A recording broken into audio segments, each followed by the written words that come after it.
Hello ladies and gentlemen, and welcome back to Down to Earth Astronomy and Elite Dangerous. The patch 2.2.03 has finally hit, and we're taking a quick look at some of the weapon and module updates that's been implemented into the game, because they are quite significant, and also some of the other changes that that is actually implemented into the game.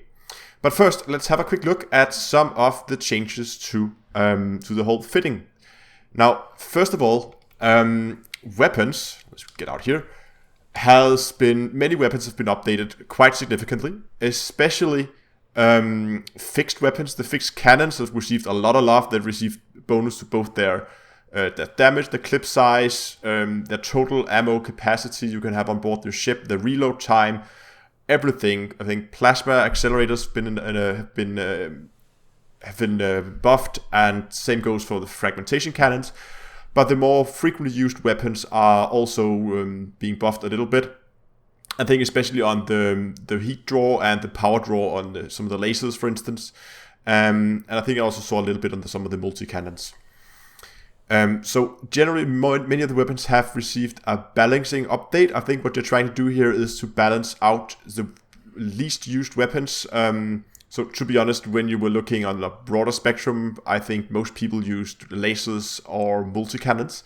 So I think they're trying to get the fixed weapons and the least used weapon, like the fragmentation cannons or the plasma accelerators, back into to the game being a more viable setup. Now, talking about viable setups, on the whole tanking part, they have completely reworked it. So let's start with the easy shields.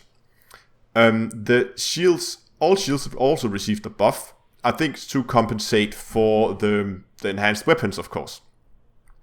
But especially larger shields have received a large buff. For instance, the broken regen rate, so the time it takes for the shield to recharge or to re-establish itself after it is broken, is significantly faster. The class 1 and class 2 is the same as there was, and then from class 3 and up to class 8 they have been gradually increased in the regen rate, where class 8 is now regenning at twice the rate as they did before. Now the recharge rate, so the time it takes the shields to recharge, has also been altered. So on a broader spectrum, this has also been increased. And I think it's 25% of the regen rate. So that's the regen rate when your shield is regenerating itself after it's broken, is a certain number of hit points per second.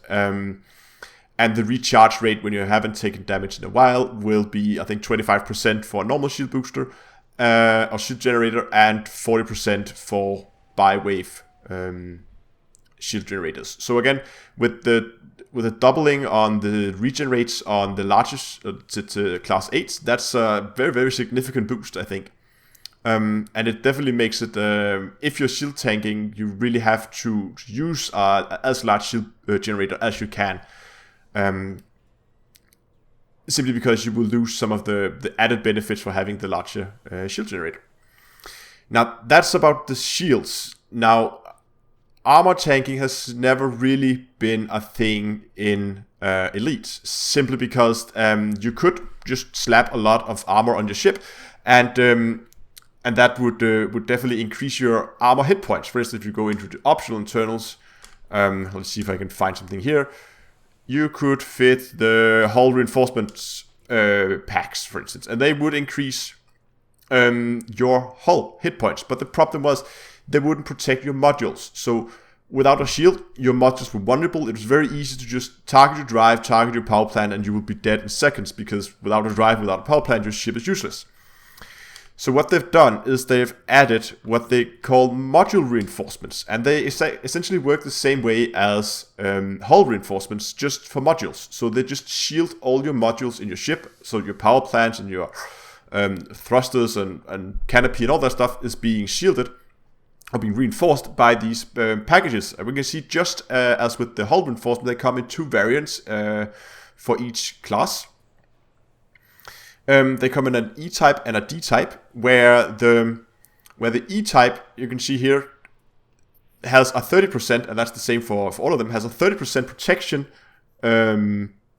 rating, so it would absorb 20 or 30% of the incoming damage, but it has a high integrity. If we compare the class 5 here, you can see the 5E only absorbs the 30%, and it has an integrity of 350 hit points. But if you go up to the type D, it is lighter, it's only half the weight. It absorbs way more damage, it absorbs twice the amount of damage, but its integrity is way lower, so it only absorbs 145 hit points. So the class E are for the more extended fights where you really need to protect yourself for longer. But also the class D are for the fast the spike damage that you get over a short period of time. And I guess you could fit multiple ones if you wanted to. So you could, for instance, fit both. So you have something that you can use to take the blunt of the damage, and then something that would work over a longer period of time. And I believe that these can actually be repaired with an auto field maintenance unit. So you could actually repair these while in combat, which would essentially mean that auto field maintenance units would suddenly be usable as an armor repair, and I guess they could also be used to protect your hull and your hull reinforcement packages. So this certainly makes armor tanking a more viable option in the game, something that's very interesting. And I hope that we in the near future will begin to see people armor tanking, and we'll see some exciting armor tanking builds, because I think that's actually quite an interesting idea to bring armor tanking into the game. A bit more difficult than shield tanking, I think, because you need to manage the auto field maintenance unit a bit more. So I guess it's for the more experienced players. Maybe for PvP it would be good. I don't know. I guess we will see once we get a little further ahead. Now, for the larger ships, they also added in the core internals department in here. For the larger ship, they now have a military compartment. And the military compartment is a special module slot that can only be used for hull reinforcement packages, module reinforcement packages, and shield cell banks. So this is actually quite a significant boost, because even though this is only class 5 on the Anaconda, and I can't remember what kind of optional internals it has. Let's have a look. Yeah, so it has a class 7, 3 class 6s, and some class 5s. So there would be quite a small size of modules you could fit compared to the size of the ship. But I guess it's nice to have that extra slot that is dedicated to protecting yourself in some way. Because, I mean, it's always nice to have an extra slot you can use. And whether you use it for a shield cell bank or you use it to protect your hull, I mean, I guess that's up to you. But again, this is only on the largest, some of the largest ship, as far as I can see on the lists. It's all in the patch note. I'm not going to read the whole patch note for you. You can do that yourself if you want to. Now, when it comes to outfitting of your ship, there's been another very, very major update, and I talked about this in an earlier video. They did remove. There's been a lot of discussion about this on the forum, but as far as I can see, they did remove the commodity from blueprints from engineer blueprints. So you no longer need the commodities. They're trying to remove some of the RNG out of the game.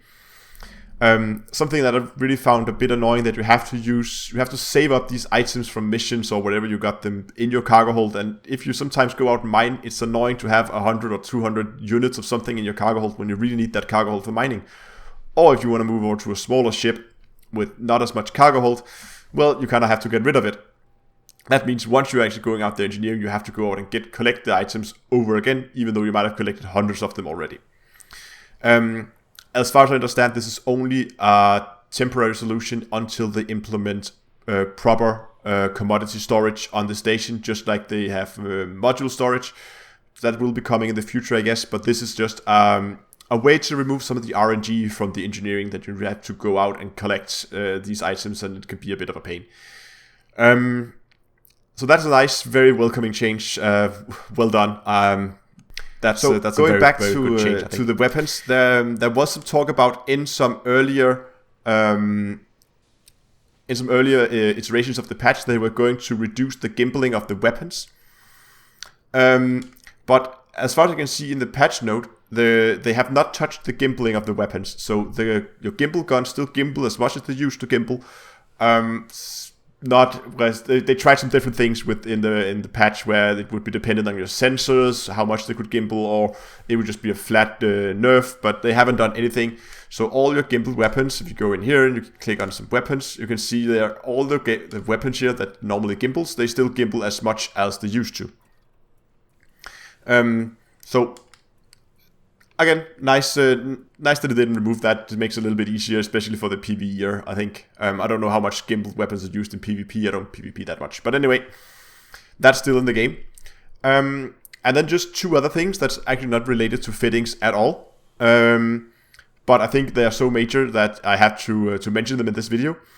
Is they added a new type of missions for going out and investigating the alien ruins. And I think this is something that's going to play into the whole aliens have been arriving all around the galaxy, and we've been having the first encounter just a few days ago. And from what I've seen, I saw a screenshot. I haven't been able to actually, I haven't looked at this station actually, but I haven't been able to find one so far myself. But from what I could see, they were quite lucrative. I mean, I saw people getting up to around 100 million for a single mission. So no, there's nothing here. And I guess you would have to go a little bit closer to the ruins to get the missions. But I've seen people gaining huge amount of money for these missions. I don't know what they involve. I mean, for 100 million, I would assume it's not just go out to a ruin, scan it, and fly back. I would assume this would be something that's quite extensive, probably something that will take quite a significant amount of time to complete. But again, something that I will definitely look into in the future, simply because we're going to need a new steady source of income. Because, as you may know, the skimmer missions have been nerfed to hell, because you simply cannot get enough missions in a good amount of time to make them viable options. So people are beginning to do massacre missions, where you would have to kill ships for certain factions. And they also work with skimmers, so you could collect the massacre missions and then go out and kill the skimmers, and it would kind of work in the same way. But they have been nerfed as well. For now, skimmer or massacre missions only count for ships inside conflict zones, so they have to go to the conflict zones. I still think that, as it stands, the massacre missions is some of the best source of incomes when it comes to mission running. But we'll have to see about those ancient ruin missions. They might be really lucrative as well. But anyway, I hope you found this video interesting, found it useful. If you did, give the video a like below, consider subscribing to the channel, and until next time, I will see you guys in space.